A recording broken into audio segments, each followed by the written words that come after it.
아버지 하나님, 주 앞에 이렇게 마음을 다하여 우리의 모든 것을 올려드리며 예배합니다.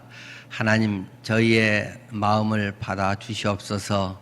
저희의 진실을 주님께서 받으시고 우리의 마음의 깊은 곳에서부터 하나님을 경외하며 하나님의 사랑을 깨달으며 하나님 앞에 온 삶을 내던져 살아갈 수 있는 믿음의 삶을 살아가게 인도해 주시옵소서.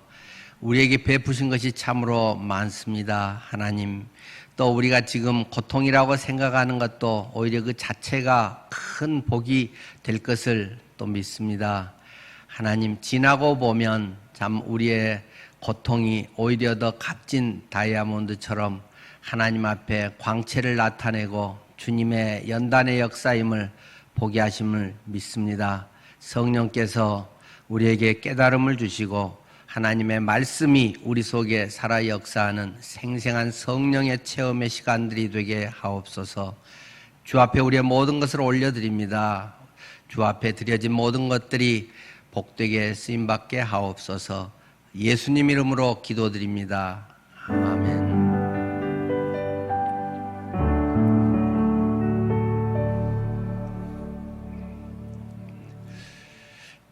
오늘은 하나님 나라의 삶이라는 제목으로 민수기 15장 22절에서 41절 말씀을 본문으로 제가 말씀을 드리겠습니다. 민수기 15장 22절 말씀부터입니다.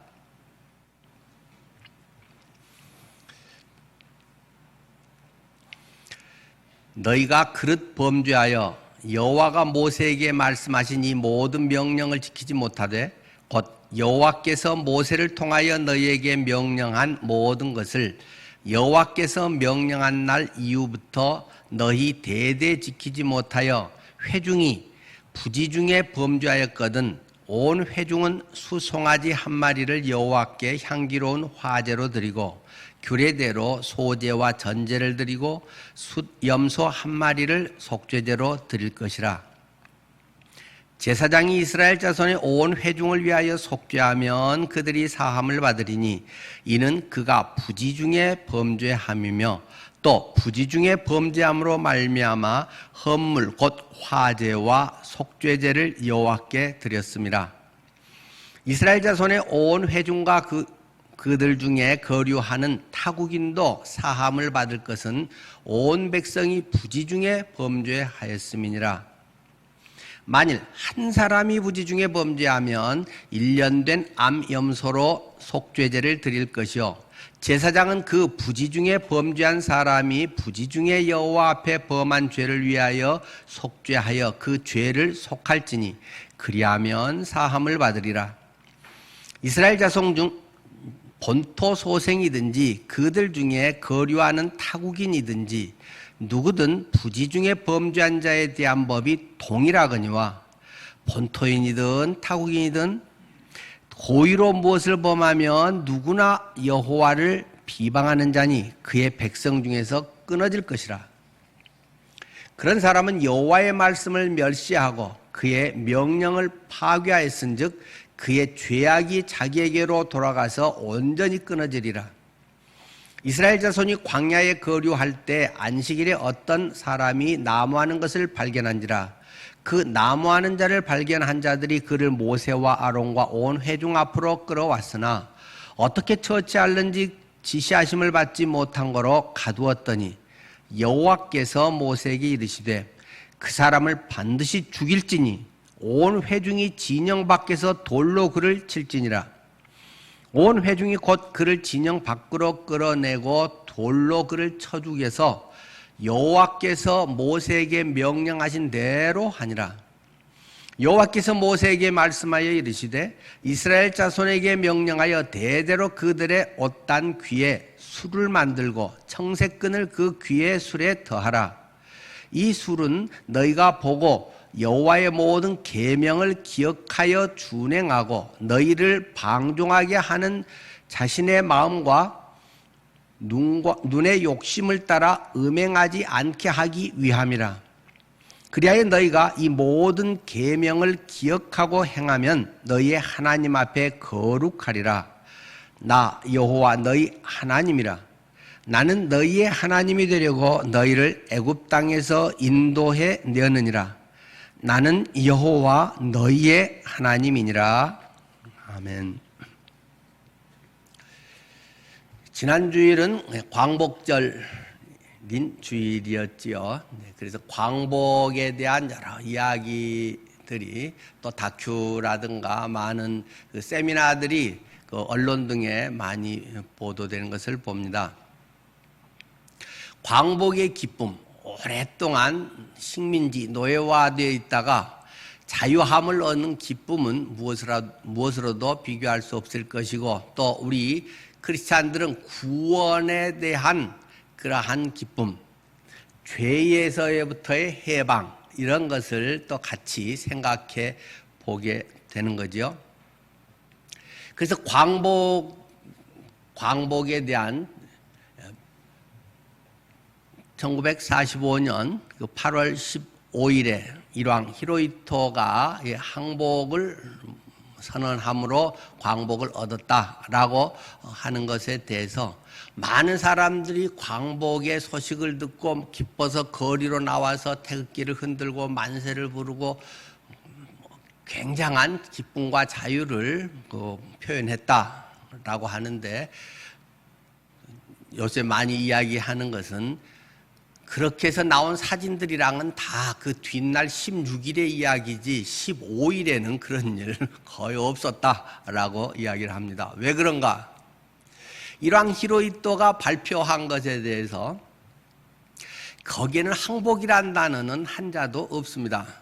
제가 다시금 그 히로히토가 그 발표한 것에 대한 이제 한국어 번역들을 저도 역시 검토를 해보았습니다만 애매모호하게 써져 있어서 특별히 죽을 죄를 졌다도 아니고 원자폭탄 때문에 이렇게 너무 참담하게 됐다든지 이런 이야기를 하면서 포츠담의 선언 그런 것에 대해서 동의한다는 어떤 그런 정도, 그리고 별로 어떤 다른 참회나 보상이나 이런 이야기도 거의 있지 않습니다.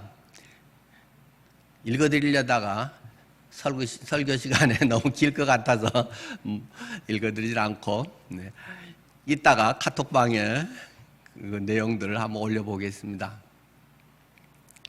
자, 제가 말씀드리려고 하는 것은 일왕이나 지금 그러한 그 광복에 대한 이야기보다 우리는 신앙적 초점에서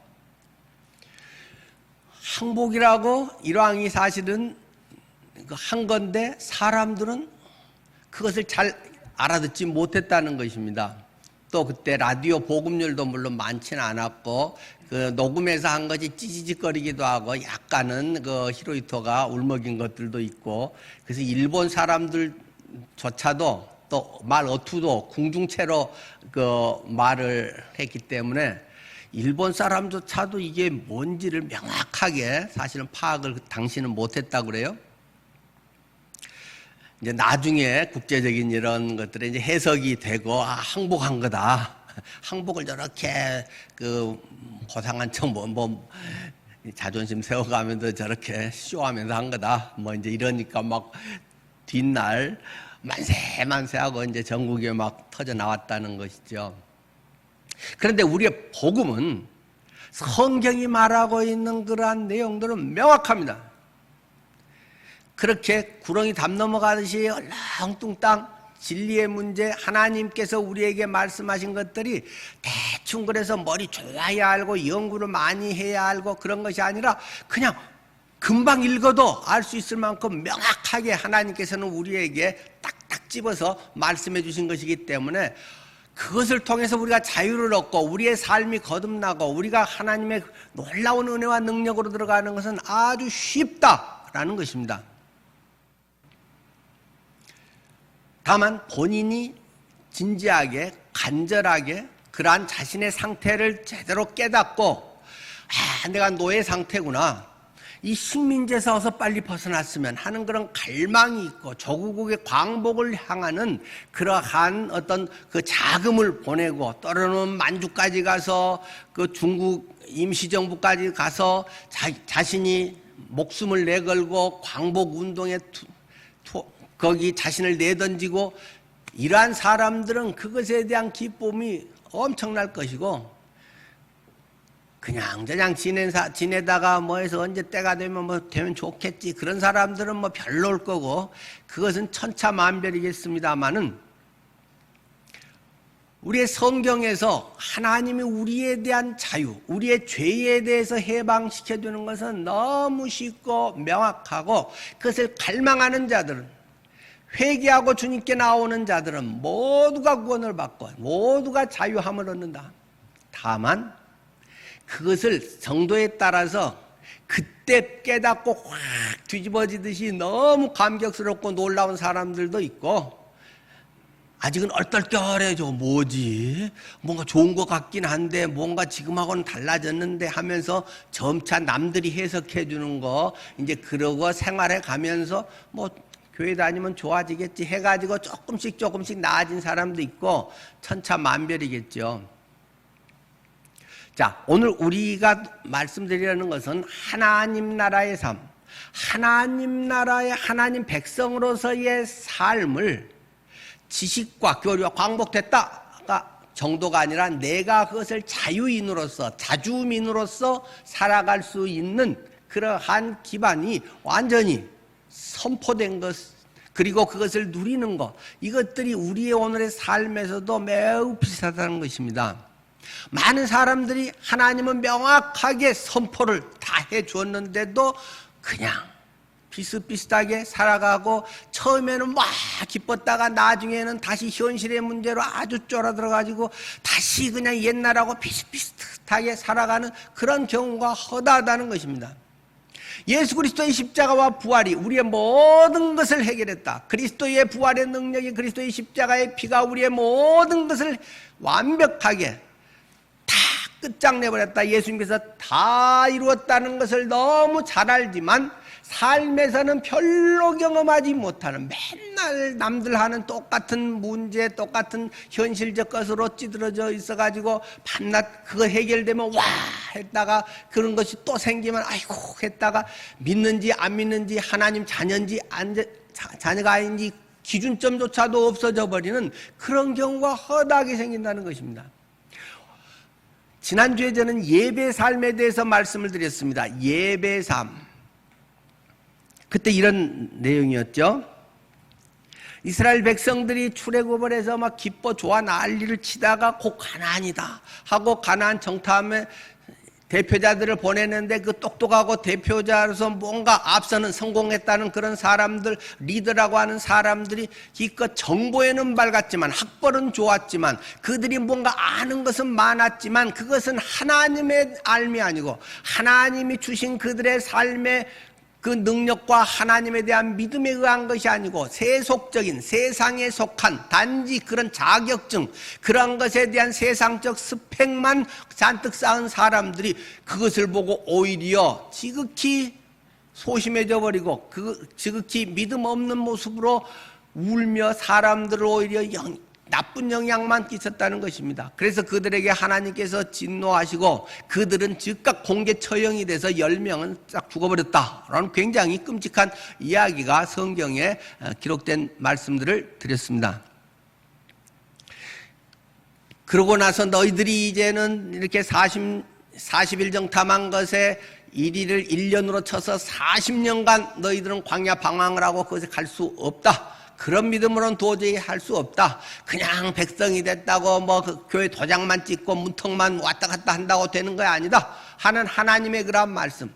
뭔가 기성적인 이러한 틀에 박힌 내가 안다고 하는 거지만 그것은 네 뇌에 새겨진 지식일 뿐이지 네 전인적으로 하나님을 믿는 하나님에 대한 역사는 아니다. 사람들 앞에 드러내기 좋아하고 뭔가 막 그런 걸 나타낼 때 살맛이 나고 그런 사람들의 속성들이 요즘 같은 때는 참 많이 드러나는 것 같아요. 만날 수도 없고 같이 공개도 못하고 혼자 가만히 누구 알아준 사람도 없고 어떤 그런 데서 늘 재미 보고 뭔가 자기의 성숙한 것처럼 했던 쇼했던 사람들은 이런 기회에 다시 자신을 정리할 수 있는 좋은 기회가 되는 줄 압니다. 혼자 고여 있을 때도 주님과의 깊은 은혜의 역사가 내 속에서 자라가고, 물론 나누면 훨씬 좋겠지만 그런 많은 것들이 우리들 삶 속에 삶으로, 믿음의 능력으로, 하나님과의 실제적 체험의 역사로, 말씀이 꿈틀꿈틀하는 생명의 말씀으로 내 속에 역사하지 않은 지식의 말씀으로 있는 사람들은 더 피곤하고 괴로워지고 자기 모순에 빠지게 될 것입니다. 또 그것을 지적하면 아이고 잘못했어요 하고 또 금방 잘못했다고 해서 그럼 지금 올라갈게요. 지금 때가 아니라고 해도 올라간다고 해서 기꺼이 올라갔다가 대참패를 당하는 가나안에서의 첫 교전의 대참패라는 이야기를 말씀을 드렸습니다. 그리고 나서 딱 14장에서 15장으로 착 넘으면서 전혀 엉뚱한 얘기 같은 제사 문제 이야기가 있었다라는 것을 말씀드렸죠. 제사 지내는 이야기를 왜 갑자기 하냐. 지금 막 코가 석자고 지금 현실의 문제가 이렇게 죽을 것 같고 그러한 가운데서 이거 허덕허덕 하고 있는데 무슨 제사 예배 문제야? 라고 생각하는 그들 속에 하나님께서는 이 15장을 통해서 너희가 이 제사를 이렇게 드려라. 돈 들여서 드려라, 시간 들여서 드려라 하면서 뭐 번제, 소제 뭐 여러 가지 이제 제사의 종류 그리고 재물을 누가 제공해 주는 것도 아니고 네가 재물을 사다가 만들어다가 키워다가 드려라. 그런 것이 이 제사의 원리라는 것입니다. 그때 많은 사람들이 불만스러울 수 있지만 지난주에 강조했던 부분은 무엇입니까? 너희가 가나안 땅에 들어가거든, 다시 이야기하면 내가 너희를 꼭 가나안 땅에 들여보내주마. 너희에게 다시 그 언약을 확인시켜 주는 것이다.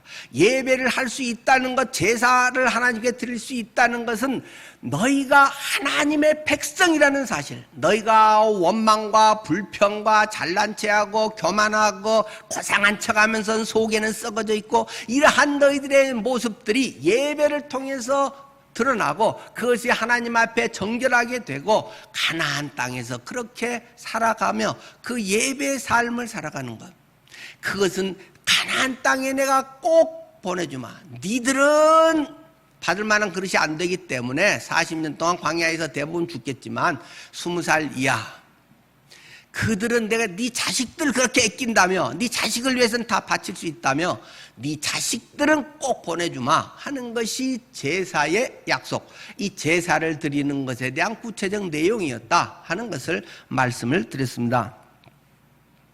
자, 오늘은 제사에 대한 것에 조금 더 구체적으로 속죄제에 대한 부분들에 대한 이야기를 계속 이어서 22절부터 하고 있는 것입니다. 너희가 범죄하여, 그런데 죄를 지었는데 오늘 본문에 나오는 그 경우는 세 가지 경우의 죄에 대해서 예배하는 것, 제사 지내는 것에 대해서는 이제 관계되는 문제를 다루면서 이야기하는 것이죠. 첫 번째는 어떤 경우인가요? 24절에 회중이 부지중에 범죄하였거든. 공동체가 부지중에 죄를 지었다. 부지중이라고 하는 것은 실수로 또는 무지로, 몰라서 또는 어쩌다가 전혀 의도치 않았는데 실수로 죄를 지은 경우에는 이렇게 제사를 지내라 하면서 번제 또는 화제인 숫 송아지하고 또 속죄제용으로 숫 염소하고를 이렇게 해서 하나님께 제사를 드려라. 그러면 너희 죄를 내가 용서해 주마. 두 번째 케이스는 개인이 부지중에 죄를 지은 경우, 실수로 모르고 한 개인이 지었을 때는 아까 공동체가 했던 것보다는 훨씬 약하죠. 공동체는 숫 송아지하고 숫 염소였는데 여기서는 1년생 새끼 조그만한 그 암 염소를 속죄제 제물로 바쳐라 하고 이야기를 하고 있습니다.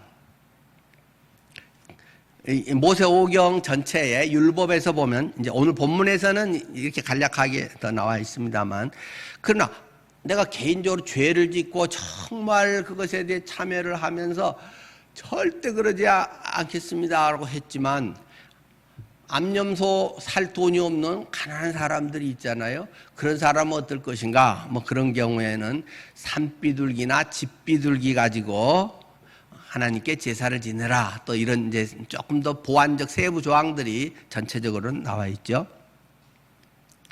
우리가 어떤 죄를 지었을 때, 잘못했을 때, 죄에 대해서 너무 관용적이어서는 안 됩니다. 요즘은 죄의 책감, 죄에 대한 기준이 너무 완화되어 버리고, 이 포스트 모던의 그런 뭐 경향이기도 하지만 절대성보다는 상대성이 너무 강화되다 보니까 진리의 문제 기준에서도 뭐 이런 거는 개성이지, 뭐 다양성이지, 그건 취향이지, 이런 것으로 인해서 많은 부분들을 하나님이 명백하게 죄라고 이야기하는 창조주 하나님의 관점에서의 기준보다는 자기의 취향, 자기 기준, 자기 입맛에 맞는 대로 다 신앙생활 하면서도 그렇게 나아가는 경향이 허다하다는 것입니다. 그래서 이런 하나님 앞에 죄가 있을 때는 어떤 경우도 빈손으로 나오지 말아라. 빈손이 허용되어 있지 않다는 사실을 기억해야 됩니다. 물론 이것은 예배 올 때마다 항상 헌금을 가지고 나와서 예배할 때 항상 그냥 앉지 말고 헌금 꼭 하고 앉아라, 그런 얘기라는 건 아닙니다. 지금 죄를 지었을 때에 하나님 앞에 어떻게 죄 문제를 해결하느냐 하는 문제입니다. 빈손으로 그저 나와서 마음만 아이고 미안해요, 속 잘못했어요, 앞으로 안 그럴게요, 그런 건 아무 소용없는 것이다. 하나님 앞에 그런 건 아무 받아들여지지 않는 것이다. 많은 사람들이, 크리스찬들이 그냥 그런 식으로 땜빵하고, 하나님은 사랑이 많으신 분이에요, 은혜가 한없이 많으세요, 우리의 모든 죄를 다 언제든지 용서하세요, 우리가 고백하기만 하면 주님은 다 용서해 주세요, 이런 그 인스턴트 복음을 가지고 살기 때문에 삶이 변화되지 않고 맨날 바닥 크리스찬을 살 수밖에 없다는 것입니다. 하나님을 경험하지 못하고 하나님의 깊은 데 들어가지 못하고 하나님을 위하여 내 인생을 내던져서 예수가 나의 주인이라고, 주님의 뜻을 이루며 사는 것이라고, 우리가 살아도 주를 위하여 살고 죽어도 주를 위하여 죽나니 그러므로 사나 죽으나 우리가 주의 것이로다 하는 것은 구호고, 나의 주인은 나고 모든 걱정도 내가 다 하고 미래 설계도 내가 다 하고, 그래서 자식 때문에 엄청 속상하고 앞으로 문제 때문에 부부싸움이 수시로 일어나고, 누가 주인인가 하는 것을 성경은 명확하게 우리에게 이야기합니다. 내가 바보냐? 내가 식물신이냐? 내가 아무것도 할 수 없어? 네 지금 현재 보이는 것만 가지고 그것으로 전부 너의 인생을 재단하고 싸우고 자식들 들볶고 하는 거야? 그런 하나님의 말씀이 들리지 않는가요?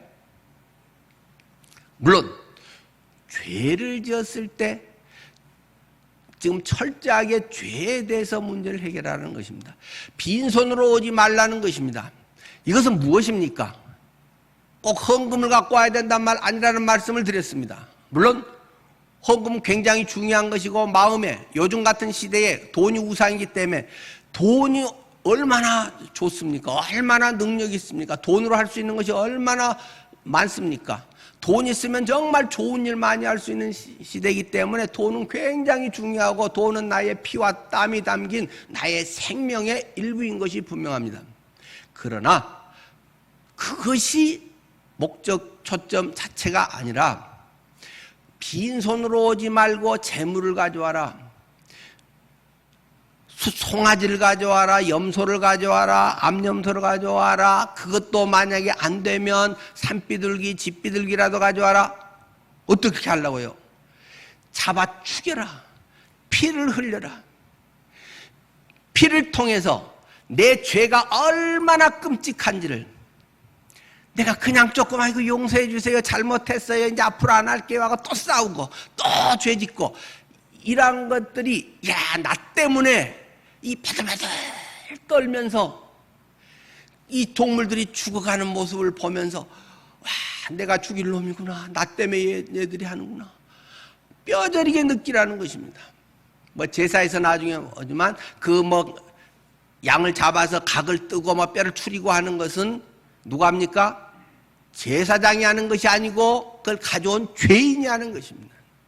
옷에 피가 튀기는 것을 경험하면서 막 가는 것을 보면서, 저는 어렸을 때랑 도살장이 그렇게 멀리 있지 않았기 때문에 도살장에 가서 소 잡고 돼지 잡는 것도 여러 번 봤습니다. 닭을 잡고 하고 이런, 저는 그런 죽음도 많이 보았습니다. 근데 마지막 바르르 하고 떨어져 막 죽는 거, 요즘 반려견 이런 것도 하는데, 제가 아들이 좋아해서 뿅아리 이걸 키운 적도 있고, 그런데 또 기냐피그도 키운 적도 있고, 그런데 나중에 그것들이 죽을 때 너무 불쌍하더라고요.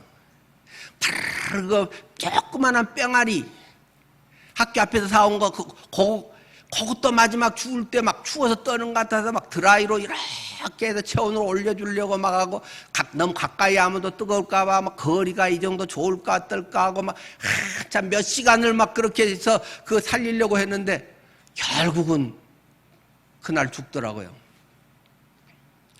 햄스터, 그거랑 해서 제가 생명은 늘 푸르다 책에도 아들과 햄스터 묻어주는 이야기, 그러면서 우리 영생에 대한 죽음 이후에 대한 이야기를 쭉 같이 나눴던 이야기가 생명은 늘 푸르다 제 책 속에 기록되어 있는 것도 있습니다. 죽음이라고 하는 건, 그래 저거 염소 얼마? 30만 원? 좀 아깝지만 차 딱지 떼가지고 벌금 냈다고 생각하지 그렇게 해서 해결할 게 아니라는 것입니다. 생명이 죽어간다. 왜? 내 죄 때문에.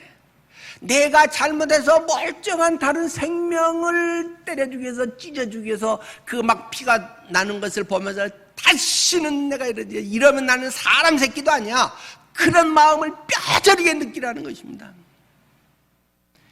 우리 오늘 신약적으로는 예수 그리스도의 십자가의 공로가, 예수님이 십자가에 죽으신 그 능력이 단지 기독교의 사랑의 복음의 정수야. 예수님은 우리를 사랑하여서 십자가에 죽어서 그 정도로 껍데기 신앙을 해서는 안 된다. 예수님을 때려 죽인 놈이 나야. 내가 예수님을 찢어 죽인 년이야. 그것이 복음의 하나님 앞에서 신앙인의 자세라는 것입니다. 그때 한 번만 하고가 아니라 수시로 반복해서, 수시로 세상의 욕심에 찌들어가지고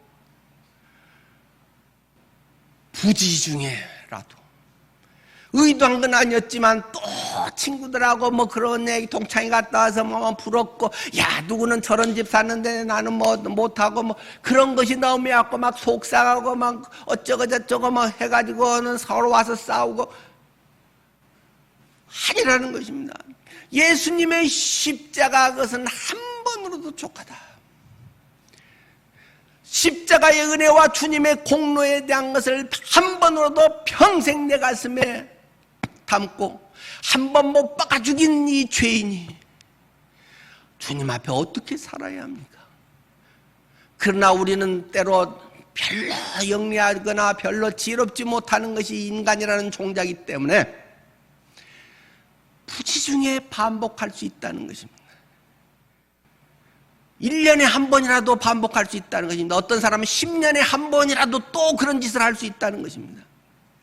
평생 안 해야 되는데, 죽도록 50년, 70년 죽을 때까지도 한 번 예수님을 영접하고 그런 죄의 삶을 살지 않아야 되는데도 목사라는 이름으로 그런 짓거리를 하는 사람들이 있고, 집사고 교회 대표고 뭘 하는 사람들 중에도 여전히 죄 가운데 세속의 것에 얽매여서 그런 짓을 하면서 반복해서 못된 사업을 하는 사람도 있고,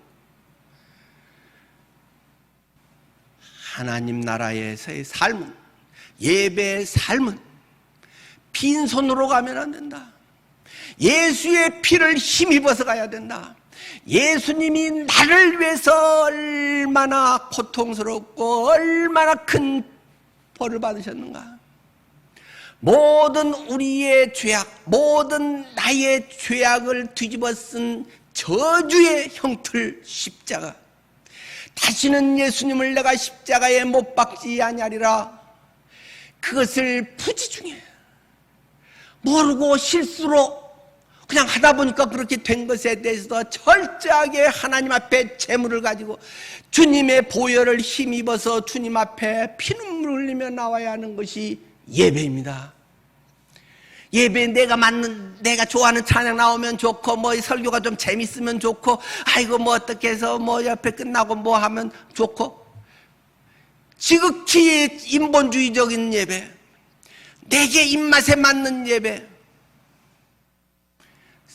다 그리스도를 욕되게 하는 죄된 예배들이 되고 맙니다.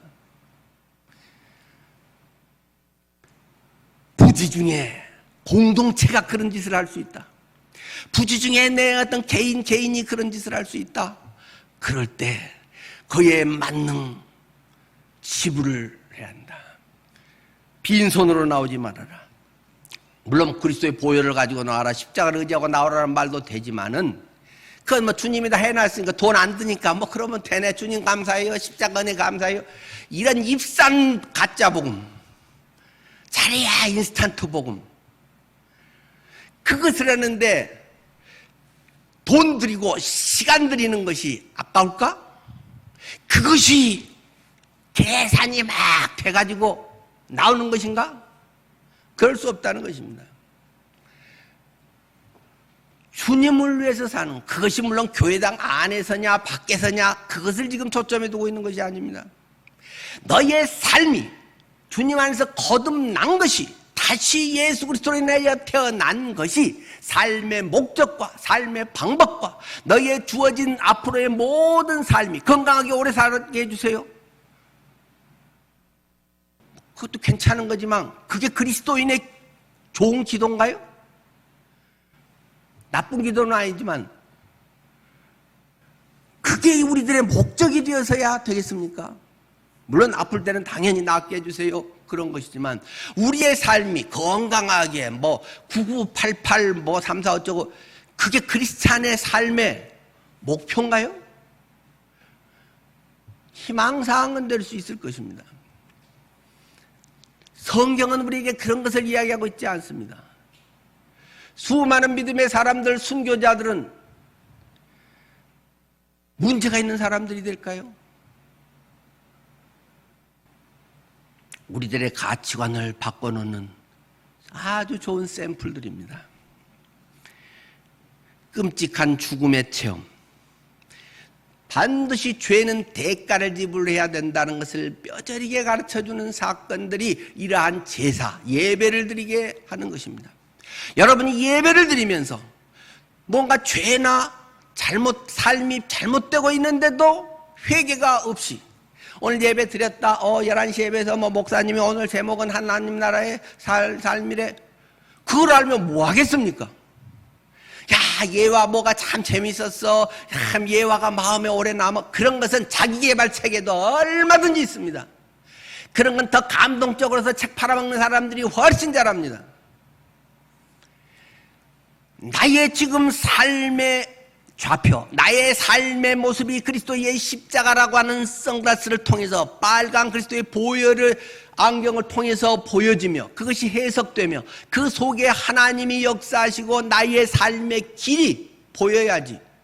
그렇지 않은, 우리 가정 잘 되고 안일하게 뭐 성공적으로 잘 되고, 그래서 잘 된 것이 자랑스럽고 은근히 자랑하고 싶어지고, 그건 크리스찬의 삶과 아무 상관없는 것입니다. 그렇게 성공한 것은 오히려 저주입니다. 그런 사람은 회개를 잘 못합니다. 일이 안 되고 꼬이고 고생이라도 하면 돌아볼 여지라도 있는데, 자기 잘난 맛에 성공하고 이런 사람들은 오히려 그것이 괜찮고, 예수 믿고도 그냥 가난하게 살고 고생하고 하는 사람들은 아이고 예수 믿는 것들도 별거 아니네, 오히려 우습게 여기긴 하고, 믿는 사람 이야기하면 속으로 은근히 튕기긴 하고, 이런 교만한 인종들, 이런 사람들은 주님께 오기가 더 어려운 멸망의 내리막길에 지금 있는 존재들이라는 것입니다. 여러분 가정에 그런 사람이 있습니까? 피눈물 나는 회개와 부모가 뼈저리는 아픔, 그것이 있어야 되지 않을까요? 내 새끼 내가 잘못 가르쳤구나. 내 새끼 망하게 생겼네. 아이고 우리 며느리 저렇게 안 믿는 며느리랑 이렇게 해서 지금은 경제적으로는 좋지만 아이고 우리 새끼들 다 죽었네. 그런 뼈저린 눈물과 아픔이 생길까요? 제사를, 하나님 나라에 들은 가나안 땅은 젖과 꿀이 흐르는 땅에서 좋은 것입니다. 하나님은 우리를 좋은 것으로 인도하셔서 그것이 아름답게 풍성하게 합력의 선을 이루어서 잘 이루어 주십니다. 지금 그런 게 복음인가요? 그런 게 성경이 가르치는 것인가요? 전혀 성경과 상관없는 자기개발서에 자기 도취에 자기 복음일 뿐입니다. 제사를 통해서 예수님이 없으면, 예수님 피가 없으면 내가 저렇게 찢겨 죽어야 되는데, 나는 지금 걸어 다닐 수도 없는 다리 몽둥이가 부러지고 나는 지금 중환자실에 누워 있어야 하는데, 내 새끼들이 지금 저렇게 있어야 되는데 저렇게 팔팔하게 있는 건 아직 하나님이 살려주셔서 아직 돌이킬 기회를 주셨구나. 하나님 조금만 더 참아주세요. 내가 마지막으로 조금이라도 더 도전하고 하나님의 복음을 그들이 영접할 수 있도록 할게 하는 그 기회를 조금 남겨주신 것인데, 그것을 자랑으로 하는 크리스찬인들이 있다는 이 뒤집어진 세상, 교회에서도 그런 것이 자랑거리가 되고, 그렇지 못하는 것은 교제하고 집에 가서도 자식들, 남편들 서로 간에 어떤 불만의 요소가 되는 이런 전혀 비복음적인 것이 가득해버린 세상, 예배가 회복돼야 됩니다. 제사가 바로 이루어져야 되는 것입니다. 실수로 죄를 지으면 용서받을 수 있습니다. 그러나 더 무서운 이야기가 사실은 30절 더 나와 있습니다. 본토인이든지 타국인이든지 고의로 무엇을 범하면 누구나 여호와를 비방하는 자니 그의 백성 중에서 끊어질 것이라. 아까는 부지 중에 모르고 실수로 몰라서 그런 것에 대해서는 그것도 봐주는 건 아니고 재물을 갖고 와서 이렇게 할 때에 하나님이 용서해 준다 했고, 근데 고의로 알면서도 의도적으로 안 그런 척 하면서 잔머리 쓰는 또는 하면서도 그것이 막 무디어져 가지고는 뭐 어째, 돈만 잘 벌면 되지, 꽁 잡은 게 매지, 성공해서 뭐 내 하고 싶은 대로 하면 되지, 뭐 이러한 고의로 된 아주 질 나쁜 하나님 무리 속에 있는 그런 사람들이 있다. 그런 것은 죄값을 톡톡히 치르게 해줘야 된다라는 것이 성경의 정신이라는 것입니다. 그런 사람들은 결과적으로 추방하거나 그냥 공개 처형을 해라, 돌 던져서 죽여야 된다 하는 것이 성경의 가르침입니다. 왜냐? 그런 사람들은 31절 여호와의 말씀을 멸시하고 그의 명령을 파괴하였은즉 그의 죄악이 자기에게로 돌아가서 온전히 끊어지리라 라고 굉장히 세게 이야기한다는 것입니다.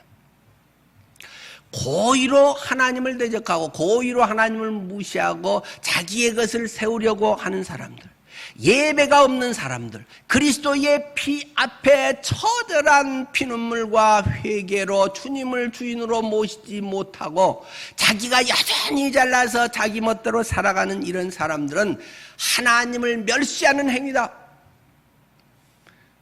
표현은 그리 안 할지 몰라도 하나님 없어도 나는 잘 살 수 있어, 하나님 필요 없어 라고 창조주 하나님을, 부모가 낳아서 이렇게 키워놨더니 이제 좀 크고 요즘 IT 해가지고 막 돈을 막 몇 억씩 벌고 주식 해가지고 뭐 이렇게 또는 다른 많은 것으로 해서 막 몇백억 몇천억 막 조를 버는 이런 사람들도 있는데, 그런 사람들의 그런 것이 자기의 자랑거리가 되어버리고 하나님을 의지해야 됩니다. 이것은 하나님의 은혜입니다.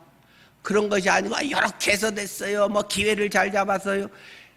부분적인 어떤 이런 것이 자기들의 자랑거리인 사람들은 하나님을 멸시하고 하나님의 명령을 파괴한 것이다 라는 거 하나님은 아주 그냥 심플하게 단순하게 선언해 버린다는 것입니다. 저는 오늘 주보 4면에 불신자라고 하는 시를 써서 올렸습니다. 아주 짧은 시죠. 한 사람이 죽었다. 1조 원대 재산가라는 가상화폐 거래소 설립자가 하늘의 비밀번호를 몰라 허공으로 떠버린 비트코인 인생. 그 배경에 대한 이야기는 쭉 국민일보에 나온 내용을 아래다 실어놨으니까 읽어보시고요.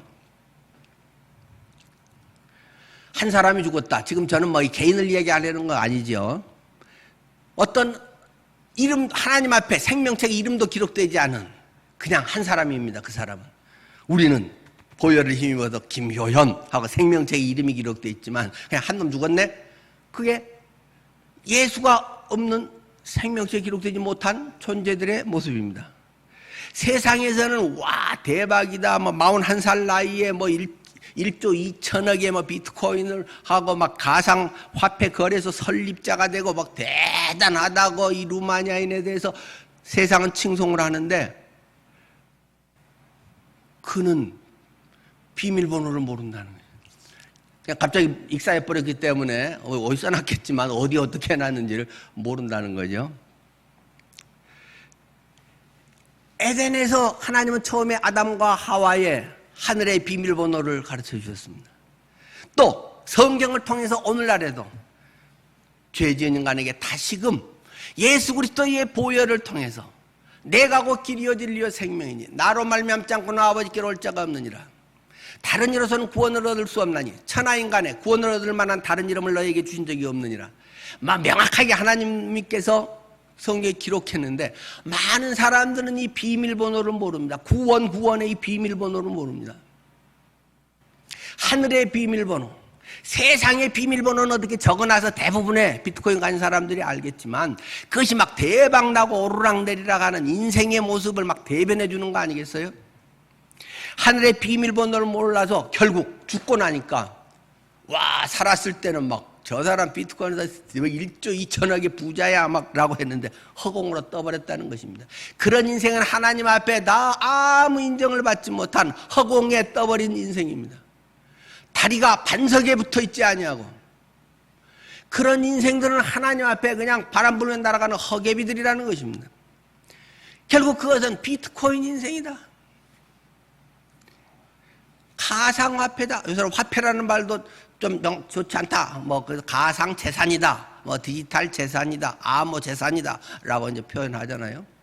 마치 세상 사람들이 이 세상에서 있는 눈에 보이고 손에 쥐고 통장에 동그라미가 쳐 있지만 그 몇십 년 지나고 나면 내 것도 아니고 100만 원도 가져가는 것도 아니고 그냥 그건 다 허공에 떠버리는 것입니다.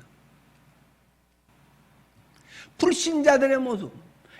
예수 그리스도를 나의 주인으로 영접하지 않는 못한 사람들의 모습은 비트코인 방에서 하고 박수 받고 허당이라는 것입니다. 내가 너의 이름을 도무지 알지 못한다. 하나님께서는 심판대 앞에서 말씀하신다는 것입니다.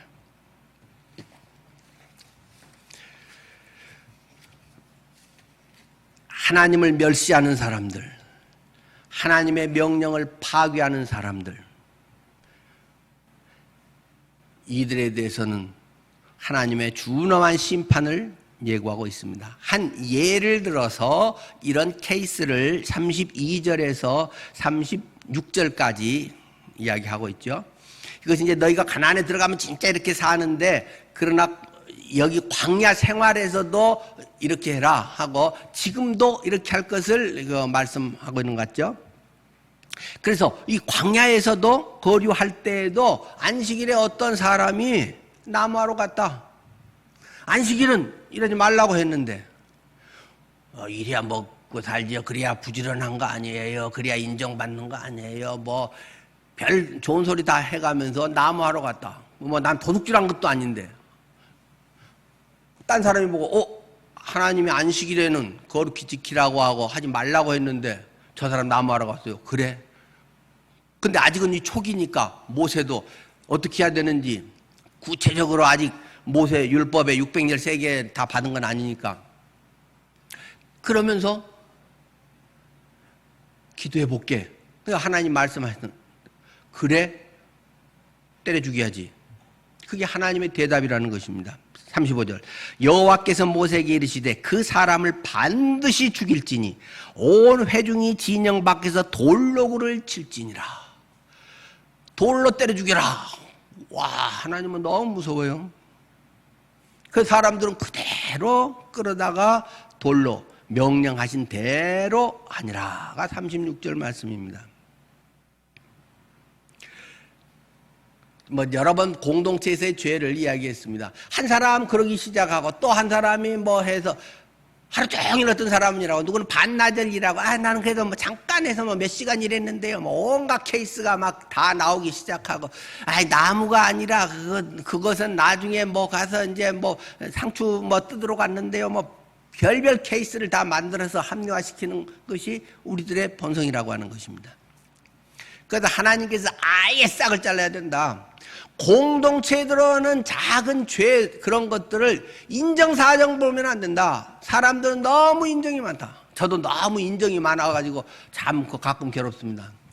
성경 말씀을 보면 어떤 것에 대한 단호하게 하고 분명히 징계를 해서 쫓아내고 또 어떤 때는 하나님의 심판을 엄하게 경고해야 되는데 제가 사람이 완전히 좀 무르다 보니까 제가 마음이 여려가지고 차마 인정상 또 20년, 30년 같이 한 사람들도 있고 하는데 제가 못하잖아요. 이게 좋은 주님의 종이 아닙니다. 이러면 좋은 거 아니죠, 사실. 매정하다고 할 만큼 딱 잘라야 됩니다. 죄에 대해서는 엄하게 징계를 해야 됩니다, 교회는. 그렇게 할 때 하나님의 공의가 확실하게 서서 하나님을 완전히 따르고 앞으로 그런 눈치 보는 사람, 그렇게 양다리 걸치려고 하는 사람이 없다는 것입니다. 근데 요즘은 조금 그게 어렵잖아요. 왜요? 교회가 많으니까. 그 시대는 이스라엘 공동체가 하나밖에 없고 거기서 나가면 이방인으로 살든지 다른 데로 하고 거기는 공동체가 하나밖에 없기 때문에 이렇게 단호하게 해도 어떻게 다른 반발이나 뭐가 없는데 요즘은 이 교회에서 하면 저 교회는 사랑이 없어 그러고 그냥 딴 교회 가버려. 어서 오십시오 아무나 오게 그렇게 해서 전에 집사하셨어요 권사 줄게요 해가지고 끌어다니는 데가 너무 많기 때문에 거기 가서 뭔 짓을 해도 아무 상관이 없습니다.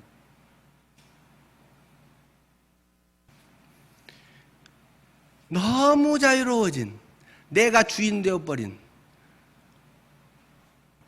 하나님의 죄의 기준, 하나님의 심판의 공의가 너무 사라져버린 하나님의 백성들의 모습은 무기력하고 비참해집니다.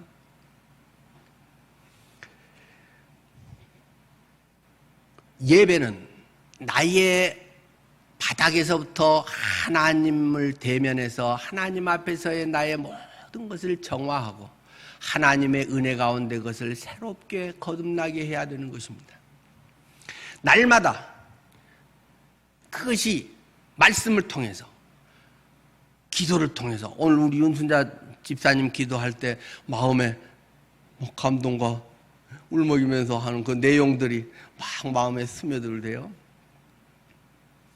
기도 하나를 통해서도 찬양 하나를 통해서도 하나님의 음성이 들려지고 하나님 앞에 내 자신을 그대로 드러낼 수 있어야 됩니다.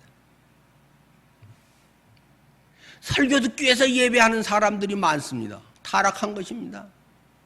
설교는 굉장히 중요한 것이지만 듣고 살지 않으면 안 듣는 것이 오히려 책망이라도 덜 받을 것입니다. 코로나 상황에서 여러분의 상황은 어떻습니까?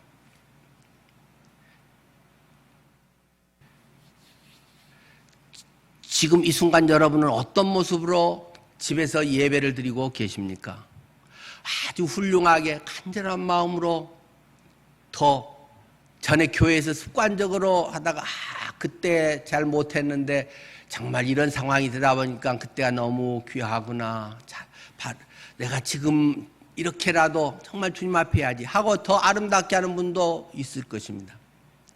그러나 또 어떤 분들은 그냥 대충 하고 11시네 뭐 올릴 시간 됐네 자 이리 와라 하고 뭐 그냥 이렇게 소파에 대충 이렇게 해서 밟고 오거나 뭐 대충 반바지 입고 해서 그냥 아주 편하게 하면서 그냥 뭐 움직여가면서 뭐 그렇게 하는 사람도 있을 것입니다.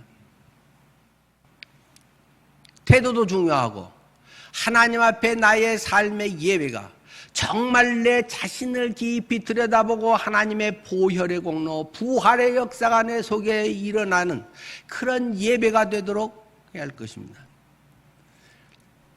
지금 이 정도 환경에서는 그것이 어려울까요? 그렇지 않습니다. 카타콤에서의 그 산소도 충분하지 못하고 햇빛도 별로 없어서 비타민 D 결핍으로 그 당시에는 비타민 D 알약도 없고 많은 사람이 곱사등이로 척추 장애인이 돼서 곱추의 모습으로 초대교인들은 살아갔습니다. 그 속에서의 그들의 주님을 향한 예배는 얼마나 뜨겁고 감격스러웠을까요? 그냥 나와서 하면 되는데 안 믿는 척하고 하면 되는데 왜 그런 바보짓을 자초하는 것입니까? 북한의 지하교회 성도들은 우리보다 얼마나 열악한 환경일까요? 유튜브로 쌓아주는 사람이 있습니까? 자기들끼리 성경 돌아가면서 읽어가기도 하고 아니 성경이 없어서 극동방송 옛날 아시아방송이 막 저 중국 소련까지 쐈잖아요. 제주도에서 새벽이랑 이런 전파방이 적을 때 막 하면 거기서 온 편지들이랑 그 성경 읽어주는 낭독하는 그 시간들이 있는데 그것을 다시 좀 반복 재방송 좀 해주세요. 쓰다가 그것을 빨라서 다 못 뺏겼었습니다. 극동방송으로 그런 편지들이 온 거 실제로 지금 보관되어 있는 줄 압니다. 북한에서 쇼하기 위해서 성경 전서를 우리나라 공동 번역에 조금 바꿔가지고 했는데 최초의 그 북한에서 한 성경 전서 원본 저한테도 지금 있습니다만은 그거 하나를 구하기가 그렇게 어렵고 또는 집에 갖고 있으면 딱 편하기 때문에 그거는 봉숙교회라든가 뭐 그런 이제 공인된 교회에서 주로 쓰는 것이고 대회에 우리도 종교자유 있다라고 해서 선전하려고 하는 것이고 개인은 그 성경을 갖고 있는 사람이 극히 드뭅니다. 저도 어렵게 그런 성경을 입수를 했습니다. 그런 신앙에 갈망하는 사람들 그들에 비하면 우리의 코로나 예배는 너무 편하고 좋습니다. 너무 자유롭게 예배할 수 있는 너무 좋은 여건입니다. 주님과의 깊은 은혜 관계를 가질 수 있는 교회당에 나와서 할 때보다 어떠면 더 집중할 수 있는 시간이 될 수도 있습니다. 지금 이런 상황에서 집에서 간절한 마음으로 주님께 예배하지 않으면 자유로워져 가지고 다시 예배 오면 다시 막 감격하면서 할까요? 그게 한 달을 갈까요? 제가 예언자 은사가 있어서 다넣고 예언하건대 한 달을 넘지 못합니다. 또 뭔 일 있으면 그냥 빠지고 뭐 하면 뭐 하고 뭐 하면 늦고 뭐 하면 여기 졸고 그냥 대충 해서 아이 뭐가 좋네 나쁘네 밤낮 뭐 여기 왜 이리 춥냐 덥냐 뭐 이렇게 5만 가지 것들은 또 여전히 반복됩니다. 우리만요 성경의 많은 인물들은 다 그것을 반복하고 있고 요즘 우리가 이 민수기 이것을 하고 있는 건 그걸 보여주고 있는 책이라는 것입니다.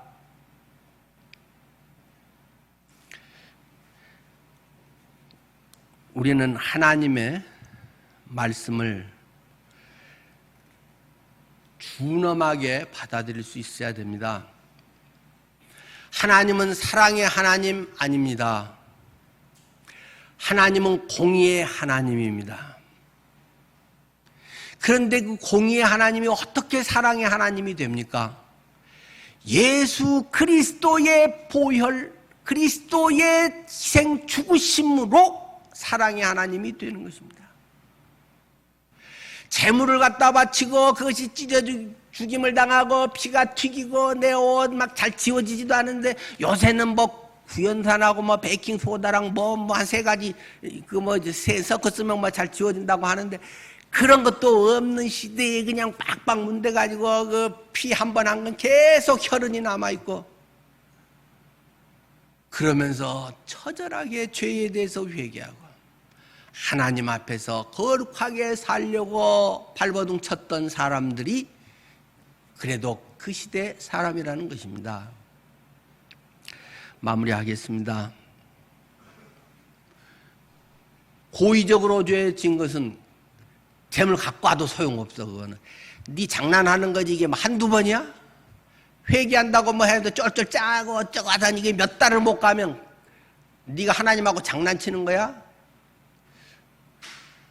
세상에 전세 계약서도 2년 전세 계약하면 그 전에 주인이 나가라고 하면 당신 2년 계약해놓고 왜 나가라고 하는 거예요? 아니면 이사비 주든지 난 소송하겠소. 당당하게 이야기하지 않습니까? 법으로 해서는 2년 더 살겠다고 하면 4년까지는 기본 보장이야. 이게 언약이야. 이게 법이야. 집 문제 갖고도 당당하게 이야기하지 않습니까? 하나님 앞에서 내 죄 용서받았습니다. 나는 하나님 자녀입니다. 주님의 보혈의 능력이 나를 새롭게 합니다. 하고 며칠 지나면 또 완전 먹통 만들어버리고 또 잘못했어요. 용서합니다. 회개합니다. 용서해 주세요. 사람들도 그런 짓거리 안 해. 사람들도 그런 계약 쓰지 않아. 그런 약속하지 않아. 하나님은 진지하게 말씀하십니다. 고의로 죄를 짓는 게 혹시 지금 우리 늘픈 성도 중에 있습니까? 있는 사람이 있을 것입니다. 아무도 모르는데, 믿음 좋은 집사라고 생각하는데, 착하다고 생각하는데, 이 시간 양심 찔린 사람이 있을 줄 압니다. 속으로 죄를 짓고 있는 사람, 저는 그 죄가 뭔지는 잘 모릅니다. 회개하십시오. 하나님 앞에 철저하게, 남은 기가 막히게 속였어도 하나님 믿는다는 것은 하나님은 전지하고 전능하시고 다 보고 계신다, 안다는 그분을 믿는 건데, 하나님은 뻔히 시퍼렇게 보고 있는데 사람들 눈 속였다고 해서 그것이 없는 것처럼 되고 앞에서 쇼하고 돌아다니고 안 됩니다. 철저하게 모든 걸 다 공개할 필요는 없지만 적어도 하나님 앞에서 피눈물 나게, 한 달이고 10달이고 10년이고 죄의 질에 따라서 하나님 앞에 다시는 내가 평생 이런 죄 안 짓겠습니다. 평생 이런 짓거리 안 할게요. 피눈물을 흘리고 절대 그렇게 해서는 안 됩니다. 요한일서에서 말한 것처럼 예수 그리스도가 있는 사람들은 죄를 지을 수 없다. 얼마나 양심이 찔리겠냐, 얼마나 괴롭겠냐. 정말 그 안에 예수 그리스도의 생명이 있고 거룩하신 하나님이 그 속에 임재하고 계신다면 잠이 제대로 오겠냐, 잠자리가 얼마나 사납고 뒤숭숭하겠냐. 하나님은 우리에게 말씀하십니다. 그러나 복음은 만약에 그렇게 해서라도 처절하게 치열하게 예수를 때려 죽인 놈입니다. 나는 죄인의 괴수입니다. 나의 죄 때문에 예수님이 죽으신 거네요. 처절하게 그리스도의 십자가 그리고 부활하여서 나와 함께 있음을 믿는 자에게는 그래, 완전히 해결했다. 그러나 다시는 그런 짓 하지 마라. 다시 그런 짓거리 하면 그 사람 아니다. 내 새끼 아니야? 주님은 말씀하십니다.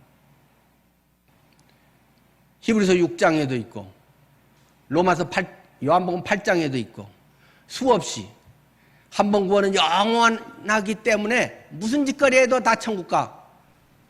그건 그리스도의 생명이 없는 가짜 믿음을 갖고 있는 착각하고 있는 사람이기 때문에 그런 짓을 할 수 있는 것이지, 정말 예수의 생명이 있는 사람은 그런 짓 하려고 해도 되질 않는 거야.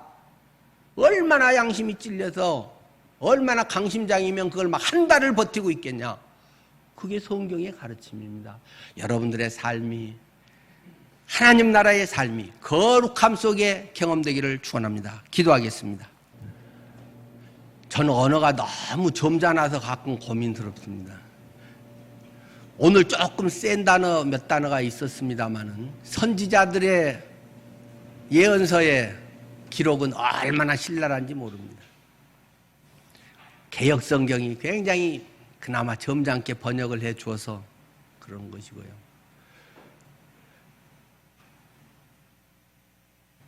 성경을 읽을 때 하나님의 심정으로 들려지기를 바랍니다. 그러나 그 아무리 큰 죄였더라도 주님께 나오면 다시는 내가 기억하지 않으마. 걱정 마. 그것 때문에 자꾸 눌려 살지 마. 너는 황복이 됐어. 완전 해방이야. 영원히 내가 너와 함께 해주마. 주님은 확실하게 약속하셨습니다. 이 약속의 말씀을 붙들고 평생 거룩하게 하나님 자녀답게 거듭난 모습으로 살아가는 우리 성도님 되시기를 축원합니다. 주님 꼭 그렇게 되기를 간절히 원합니다. 예수님 이름으로 기도드립니다. 아멘.